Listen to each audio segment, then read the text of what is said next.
Continuing in our examination of just the flexed wrist lock, we saw that using the thumbs as part of the leverage, the wrist pointing up, breaking down, and then guiding the elbow, thumbs pointing toward the fingers, breaking the wrist down, and then using the elbow to guide. And when we get into takedowns, I'll show you how to use this lock to simply bring somebody softly to the ground.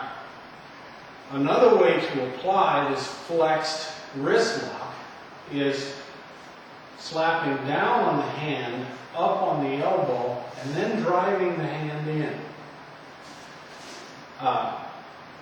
It also works from the over-under udegarami that we had, where you get the hand secured, reach over, and here's my wrist lock.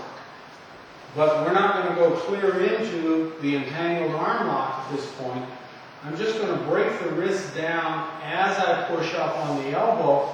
Once I get the elbow pointed up, now I have a nice control hold to walk this person where I want him to go, or as I continue to pull back and press forward on the elbow, he has no place to go but down to the ground. So this is again another one of our soft takedowns that we'll explore later. But for now, what I want you to see is once you've got this hand secured, sliding down toward the hand, pressing up on the elbow, and then breaking the wrist in.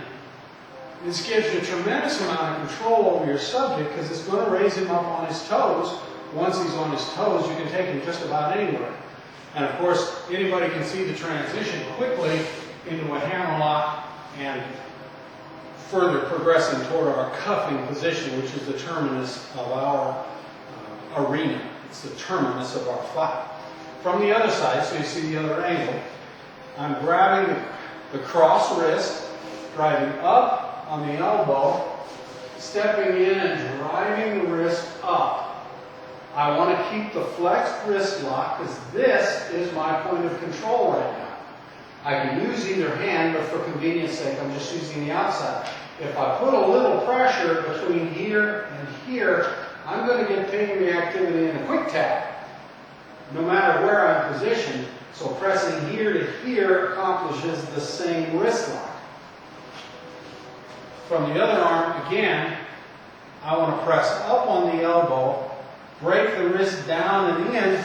As I lift up, I can press from here to get a tap, or just continue pressing the wrist upward. Now notice I'm controlling his elbow because his one escape from this is to try to drive his elbow down and around and try to release from this lock.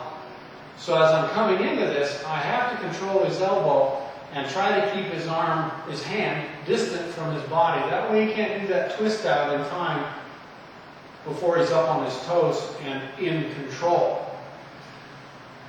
So we get the thumb approach to the flexed wrist lock, bending in using the elbow.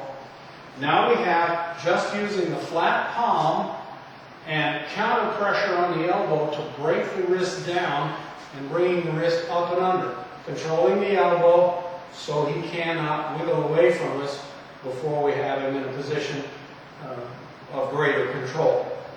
This can come off of your udegarami wrist lock, and as it breaks down, reach under and press up. So even if I'm going for an entangled arm lock and I see this wrist lock begin to develop, I can simply lift up on the elbow, press forward and up, and gain control over myself.